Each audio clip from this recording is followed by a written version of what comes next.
시편 3편 1절부터 8절까지. 자, 우리 같이 읽겠습니다.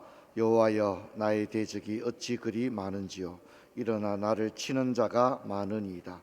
많은 사람이 나를 대적하여 말하기를 그는 하나님께 구원을 받지 못한다 하나이다. 셀라. 여호와여, 주는 나의 방패시오 나의 영광이시오 나의 머리를 드시는 자신이이다.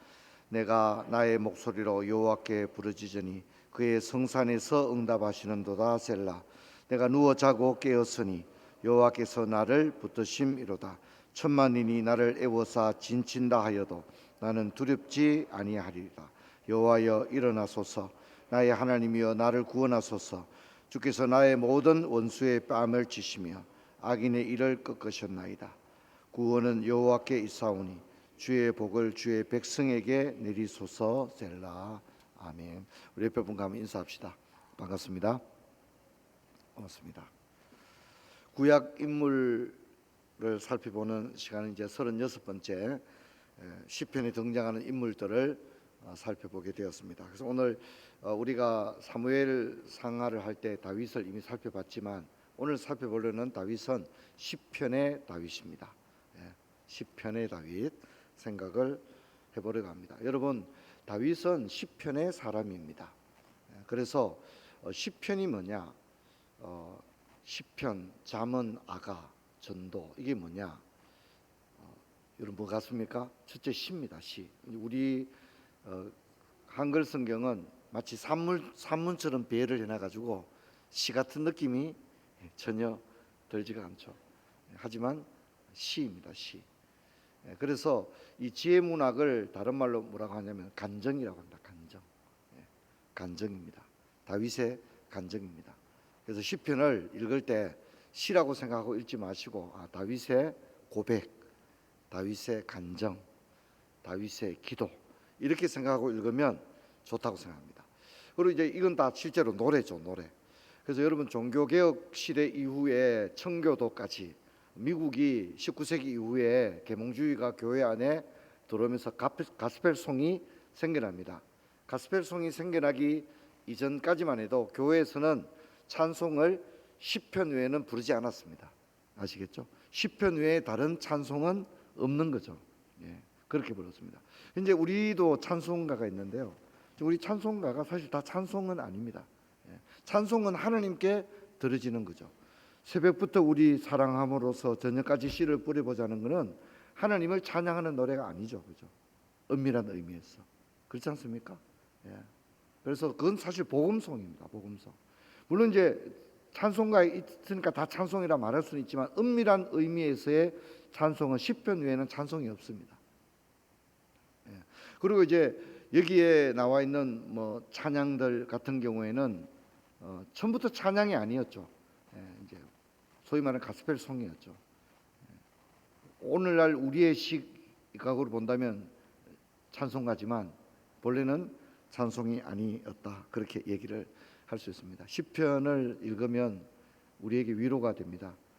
여러분, 어떤 대표 기도를 들으면 참 은혜가 될 때가 있죠, 그렇죠, 그죠? 대표 기도가 참 은혜가 될 때가 있지 않습니까? 그 왜 그렇습니까? 기도가 은혜가 되는 거죠. 근데 찬송은, 시편은 다 기도입니다. 기도이고 노래입니다. 노래지만 또 기도입니다. 그래서 우리가 찬양을 곡조 있는 기도라고 말하는 이유는 바로 그게 있습니다. 여러분, 시편은 150편으로 이루어져 있는데 그 중에 73편이 다윗의 시입니다. 아예 표제에 의해 이건 다윗의 시다, 이렇게 아예 나와 있는 게 73편입니다. 근데 신약 성경에 보면 시편에 표제어가 없지만 이건 다윗의 시라고 말한 신약 성경이 있습니다. 그래서 사도행전 4장을 보면 시편 1편, 오늘 3편 읽었죠. 1편하고 2편 한번 보면 누구 노래가 안 나와 있죠, 그죠? 누구의 노래가 안 나와 있는데 사도행전 4장에 보면 1편과 2편이 다윗의 노래라고 사도행전에 말하고 있습니다. 그렇기 때문에 표제에 없지만 우리는 시편 1편도 다윗의 시고 2편도 다윗의 시다, 이렇게 이야기를 할 수가 있습니다. 그리고 히브리서 4장을 보면 95편도 다윗의 시다 이렇게 얘기를 아예 하고 있습니다.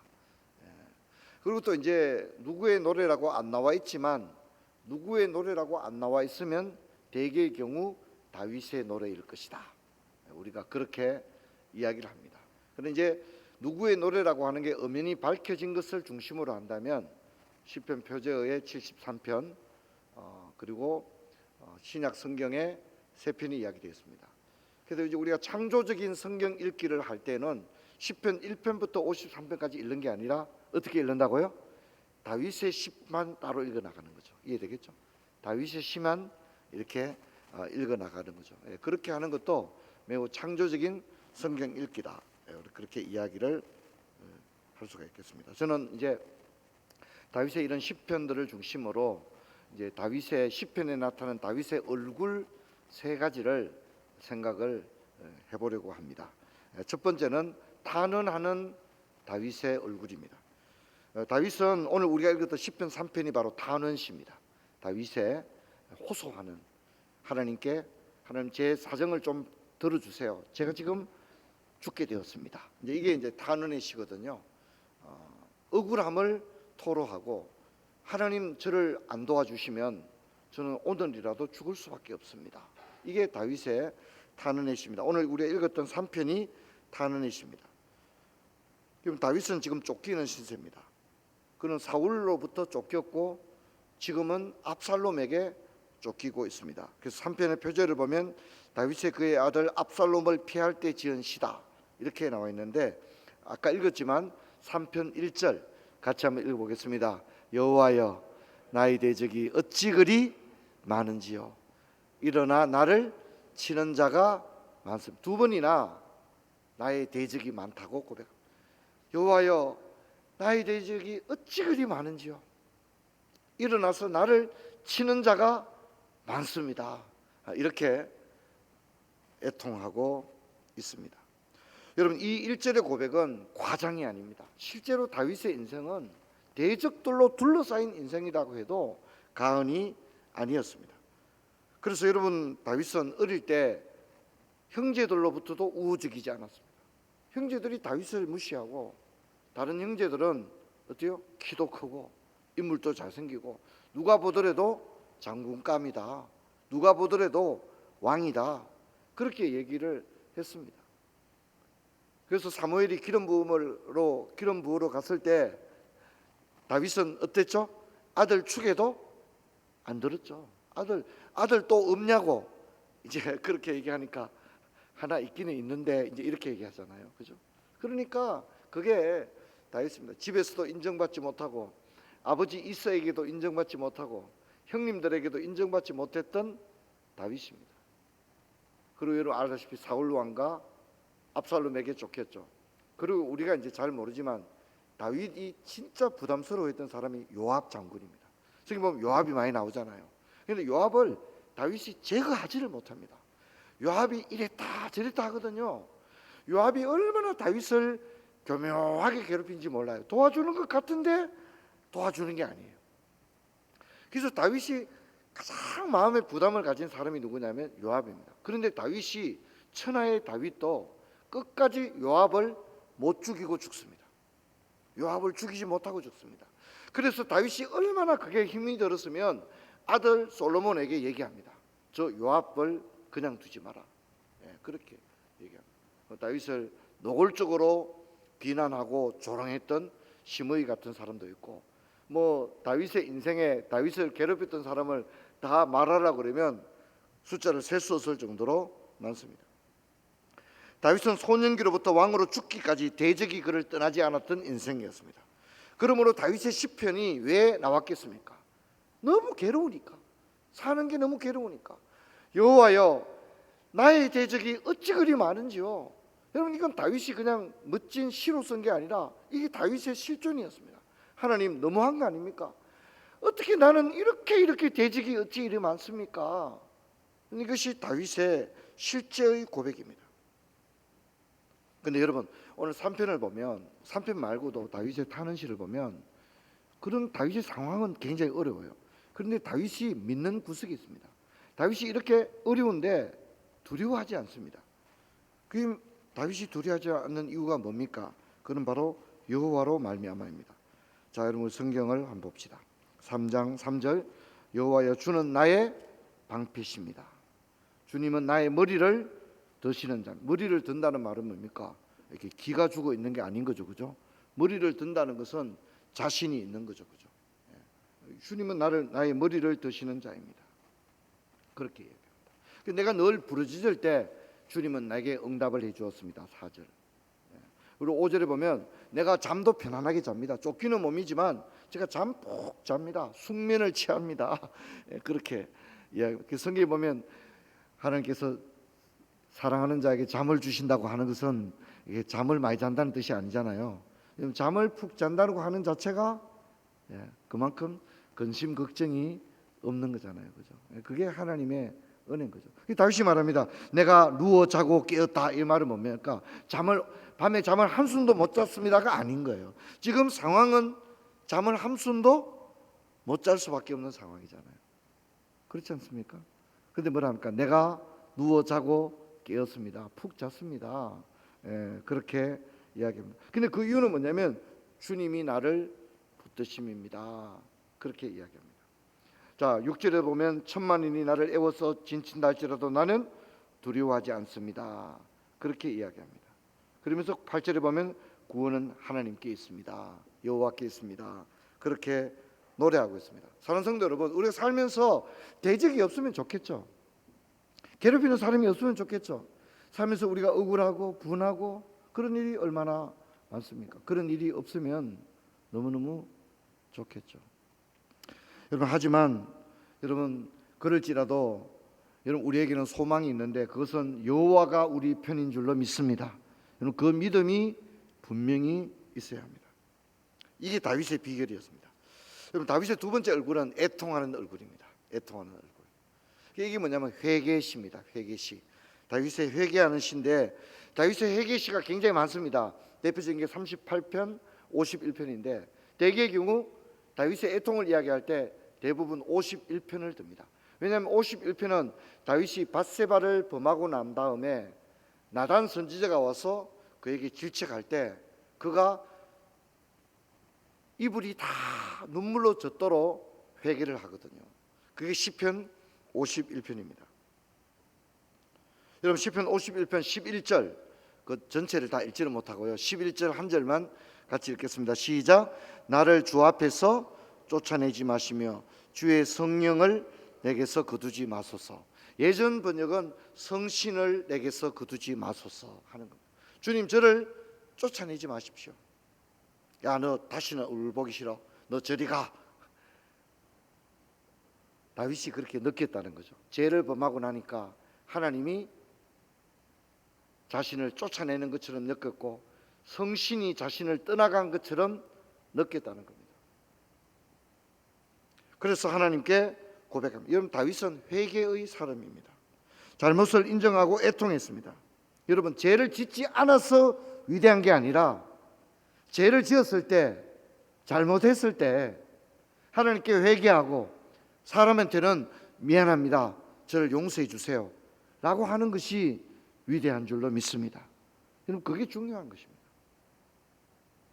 죄를 짓고도 당당한 사람들이 얼마나 많습니까? 그렇죠? 죄를 짓고 당당합니다. 사람에게 어떤 잘못을 했으면 용서해 달라고 용서를 구해야 하는 것입니다. 바로 다윗이 그렇게 했습니다. 다윗은 죄를 짓고 나서 죄의 무게를 느꼈습니다. 죄의 무게가 그를 짓눌러서 너무너무 고통스러웠습니다. 그래서 성신을 거두지 말아달라고 기도하고 있는 겁니다. 여러분 우리가 죄를 짓고 불순종하고 말씀대로 살지 않고 내 고집대로 하면 영이 막 기뻐합니까? 영이 근심합니까? 영이 근심합니다. 왜냐하면 우리가 영적인 존재이기 때문에 우리가 성령을 근심되게 했다는 사실을 우리가 다 알 수 있습니다. 그러면 행복하지가 않습니다. 내 마음대로 내 성격대로 했으니까 기분은 좋지만 영은 행복하지가 않습니다. 그래서 이러면 우리가 영적인 불안을 느끼는 것입니다. 그때 어떻게 해야 됩니까? 회개해야 됩니다. 여러분 회개하면 우리가 성령을 따라 행하면 여러분 우리 마음에 기쁨이 넘쳐나게 됩니다. 이걸 알기 때문에 믿음의 사람은 범죄하지 않습니다. 범죄해도 즉시 회개하고 하나님의 긍휼을 구하고 하나님과의 관계를 개선하는 것입니다. 그래서 손을 내밀고 하나님의 은혜를 구하는 것입니다. 마지막 세 번째 우리가 살펴볼 다윗의 얼굴은 찬양하는 다윗입니다. 뭐 두말할 것 없죠. 다윗은 찬양의 사람, 예배의 사람이었다. 그래서 우리는 이사야, 예레미야를 읽어보면 하나님이 계속 선지자들에게 말합니다. 다윗의 때가 회복되기를 원한다라고 합니다. 다윗의 때는 뭡니까? 다윗의 때는 예배가 회복되는 때를 의미하거든요. 다윗은 법궤를 옮겨오고 난 다음에 다윗성에 장막을 치고 아직 예배당을 짓지 못했죠. 하지만 거기서 춤을 추며 많은 악기를 동원해서 예배를 드렸습니다. 시편은 바로 그런 다윗의 찬양대, 찬양 악보집입니다. 그렇죠? 그게 다윗의 노래인 것입니다. 다윗의 때가 회복되기를 원했던 거죠. 우리는 여기서 다윗의 신앙의 강점을 발견할 수 있습니다. 다윗의 신앙의 강점이 굉장히 많습니다. 근데 그 중에 하나를 또 이야기하자면 다른 사람에게는 잘 없는데 다윗에게 있는 그게 있어요. 그게 뭡니까? 찬양이라는 겁니다. 할렐루야. 다윗에게 있는 게 찬양이라는 겁니다. 너무너무 중요한 이야기입니다.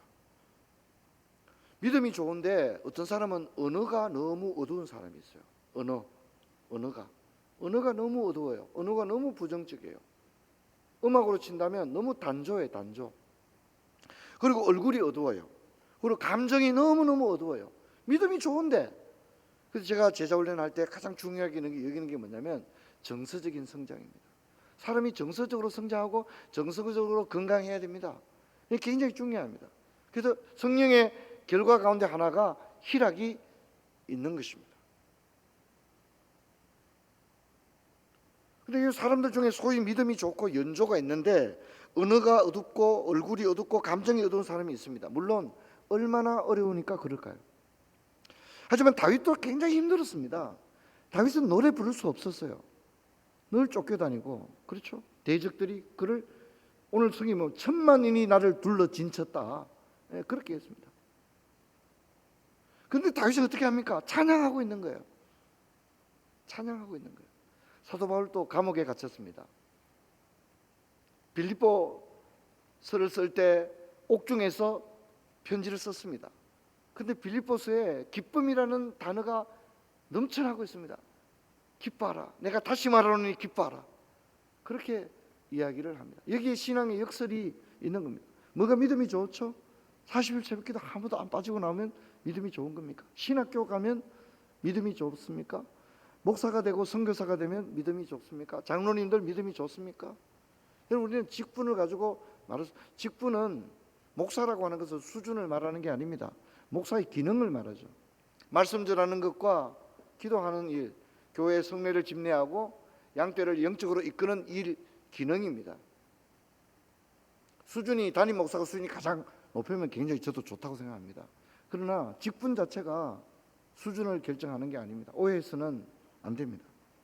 저는 그보다도 우리가 언어가 밝고 언어가 긍정적이고 얼굴이 밝고 여러분 또 감정이 밝은 그런 저와 여러분 되기를 바랍니다. 아이들 우울해하는 거 봤습니까? 우울하면 이미 생각이 많이 들어와 있는 아이입니다. 아주 어릴 때 아이들은 우울하지가 않습니다. 배고프는 건 있어요. 그렇죠? 근데 아이 얼굴은 까르르 하는 겁니다. 요즘 제가 그 영상에 너무 진짜 은혜를 받고 있습니다.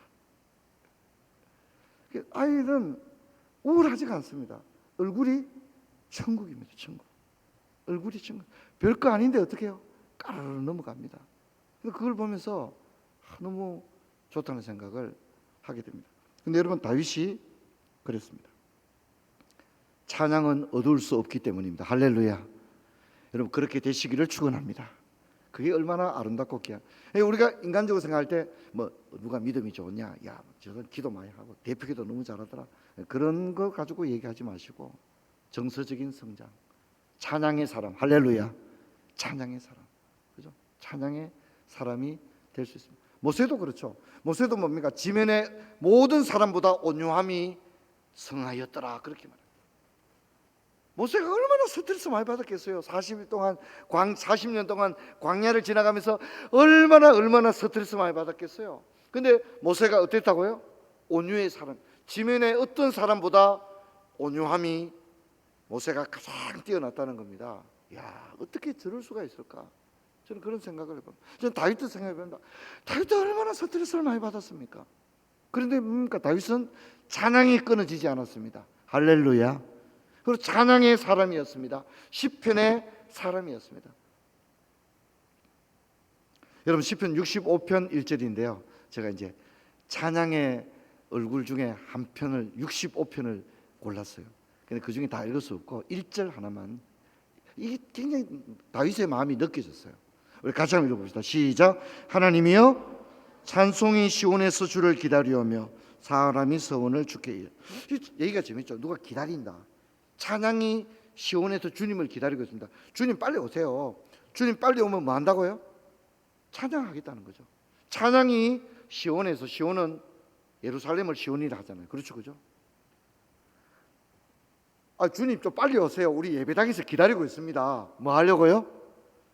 찬송 부르기 위해서. 찬송이 시온에서 주를 기다리오며. 우리 같이 한번 읽어봅시다. 시작. 찬송이 시온에서 주를 기다리오며. 시온 반주자가 또 찬양 반주를 막 하고, 그죠?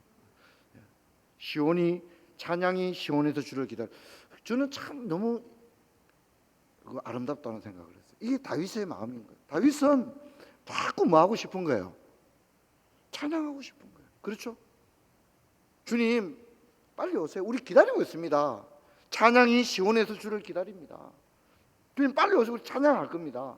또 시편에도 보면 성전에 올라가는 노래 이런 거 있죠, 그죠? 기억나시죠? 성전에 올라가는 노래가 뒤편에 나오죠. 예루살렘 저도 한 번도 안 가봐가지고 할 말이 없습니다. 예루살렘이 있다고 합시다. 근데 예루살렘을 향해 이제 올라가는데, 올라가면서 뭐 부르면서 올라가요? 찬양 부르면서 올라갔다는 거예요. 그 찬양의 가사가 남아 있지 않습니까? 저는 아름답다고 생각합니다. 우리 한 번 더 읽어봅시다. 시편 65편 1절. 우리 같이 한번 읽어보자. 시작. 하나님이여, 찬송이 시온에서 주를 기다리오며 사람이 서원을 주께 이행하리이다. 할렐루야. 참 좋은 것 같아요. 참 저는 이제 한 번씩 이제 새벽 기도하고 뭐 이렇게 만보를 좋아하는 자매님이 계셔서 이제 같이 이렇게 강변을 이렇게 걷고 이럴 때 제가 이제 좋아하는 노래는 꽃들도 하는 그 찬양을 전 좋아합니다. 그냥 그 찬양이 너무 좋아요. 꽃들도 구름도 이렇게 찬양하는. 참 이렇게 생각해 보면 참 너무 좋은 것 같아요. 그래서 늘 그렇게 흥얼거리고 노래하고 그렇게 합니다. 찬양이 얼마나 좋습니까? 여러분, 저와 여러분이 오늘 다윗의 찬양하는 다윗이잖아요. 그렇죠, 그죠? 그렇게 되기를 축원합니다. 찬양은 위대합니다. 찬양은 오직 하나님께만 드리는 것이기 때문에. 그렇죠? 어떤 누구도 찬양을 뺏어갈 수 없어요. 이사야에서는 뭐랍니까? 나는 나의 찬송을 우상에게 빼앗기지 아니하리라. 주님 그래요. 내 찬양은 남들이 가져갈 수 없다.